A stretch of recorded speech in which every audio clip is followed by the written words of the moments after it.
Howdy Earthlings, it's time for a guide on everyone's favorite burb, Highfly. Highfly is a songbird themed plushie where song is taken very literally. She loves retro music media like MP3 players, cassettes, and more. She's constantly listening to her favorite jams, and sometimes she plays the audio loud enough to have everyone hear, and for a good reason too. Her music lifts the spirits of the plushies and gets them vibed out for specific tasks. Needless to say, you definitely want to pass her the aux. Highfly has 4 health, which is 40 HP, pretty typical and definitely usable, although it might be a bit of a challenge to use her after you use the charm car in a run. 7 stamina is a big old 110 stamina, which is excellent. 5 speed, stealth, and efficiency, which are all average. She's a decent all-rounder on her own, capable of doing most jobs without any issues. With her abilities, she's able to push herself to be an above-average all-rounder. Her ability Bangin' Playlist opens up a sub-menu where she can select from one of 4 tracks that will boost her behaviors along with allies in the area. She has a decent range, and it's basically an aura ability like you'd see on Brusha or Bobette from Dandy's World. Since she has 4 available modes for her playlist, she actually has a lot more versatility than either of these two. If this was Dandy's World, she would have been released as 4 separate characters with 4 different aura abilities like how Bob does speed and Brusha does skill check,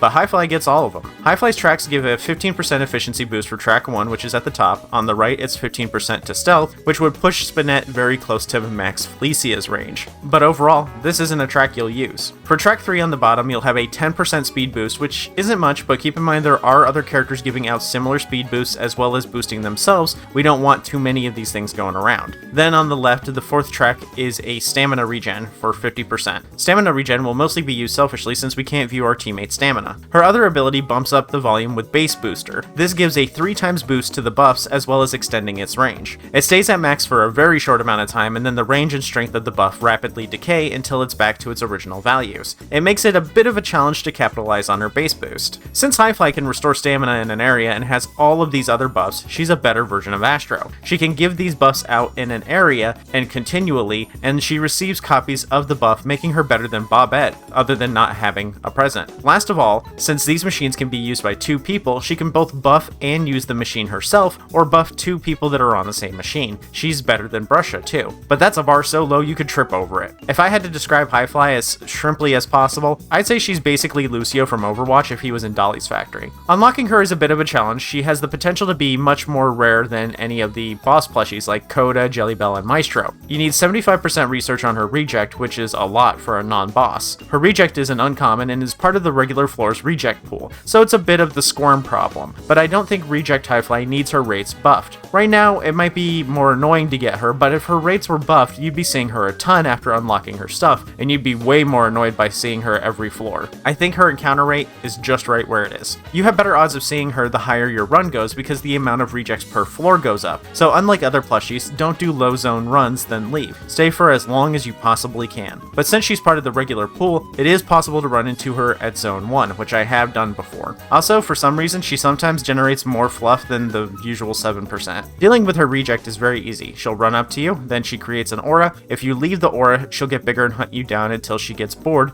or choke slams you for big damage. If you stay in the zone, she'll play some music and you need to press the button that appears on screen. For controller players, it displays the wrong button. A for your bottom face button isn't the correct button. It's the one on the left. X on Xbox, square on PlayStation, or Y on Nintendo controllers. If you don't press the correct key in time, she'll transform and try to choke slam you. Basically, Reject Highfly wants you to listen to her music, then give her a thumbs up, then if you do that, she'll be satisfied and leave people alone for a bit. Playing Highfly is shrimple, but she does have a lot of buttons. If you're on controller, you may find yourself adopting a claw grip like I do so that you can swap between tracks without letting go of the left stick. Freya, if you're seeing this, you don't need to change the buttons on the controller for track swapping. This is unfortunately the best that we can do and the most intuitive option on controller. You could switch the D-pad to shoulder and trigger buttons, but because of Roblox being Roblox, I don't think contextual button presses work the best. Anyway, with Highfly, you just switch to track 3, speed boost, as soon as the zone starts. Go find a machine, and then switch to track 1 for efficiency, buff, and finish the machine. Be careful when having the submenu open. If you press A when doing machine checks, you can accidentally activate base boost, so make sure to close the submenu if you don't want to use the boost. Then when you're done, switch back to speed and find the next machine. If you run out of stamina, stay still. If you didn't know, your stamina comes back faster when you're still. Also switch to track 4 for stamina regen. After that, go back to what you were doing, switching back and forth between speed and efficiency as you need it. Shrimply, you're never going to use stealth. As for charms, you're going to use the usual quality build. Quality is when you use the strongest of the main 3 things that you want to buff. This raises a variety of stats with the most powerful options. This is Carrot Rush, Workaholic, and Fortistitch, or whatever else you want in the 3rd slot. If you don't find movement speed entirely necessary for her However, you can go for a quantity build. Quantity is using multiple charms with similar boosts to make yourself more specialized, so Workaholic, Cupid if co-op, Dog Tag if not, then Fortistitch. The charm you get from Reject Hi-Fly is Surround Sound, which makes tool effects up to 25% stronger. Tools are basically all the items you encounter in a run. I don't think the charm helps out Hi-Fly that much specifically. You might find it useful as a flex pick for the third slot if you don't think you'll get hit enough for Fortistitch to be good. Surround Sound is pretty useful though if you like to use fluff items a lot, and with good items being more rare, you might get a lot of use out of it as a fourth pick from the charm car. Personally, I think Fortistitch is better for me. I can go without getting hit for a while, but 30 HP after the charm car makes you very easy to kill. Since charm rooms on trains is a thing now, you should probably stick with the quality build, then you can double up on effects when you hit the charm room. In the charm room, you'll see a bunch of plushie cultists at an altar. You'll sacrifice some of your max health, 10 HP, and receive an additional charm of your choice in exchange. If you start with Fortistitch or pick up Fortistitch with this train car, it shouldn't be a problem, but this isn't a reward that you'll want to pass on. One final tip before we wrap up: since Hi-Fly gets a copy of her own buff, it doesn't stack with other Hi-Fly. Hi-Fly might also have a limit to how many plushies she can buff at once. That means that you shouldn't have too many Hi-Flies on one team. No more than 2 Hi-Fly per team, and if you see a Hi-Fly on a machine, go somewhere else as you're not helping her. So if you see more than 1 Hi-Fly on a team, don't play Hi-Fly. And if you're a Hi-Fly, don't follow the other Hi-Fly around. That's it for this one though. Thanks for watching, and thanks to the supporters on Patreon and members on YouTube like Nightmare Wuna, Freya Games, Gezro, Am, Nebazit, Aspirin Artist, Paper, Fey Penguin, Momentary Unicorn, Nat, Marius, Yini, Worm Syrup, Brask Beef, Colorado Blue, Vaderson, Linky, Addy14, The Ace of Raccoons, Splackjack, Rask again, Willie Pete, TG Dante, Linky again, Astropixie YT, and Malding Brick. I'll see you all later. I have to go hide my chicken nuggets. I don't want Hi-Fly to think she's on the menu.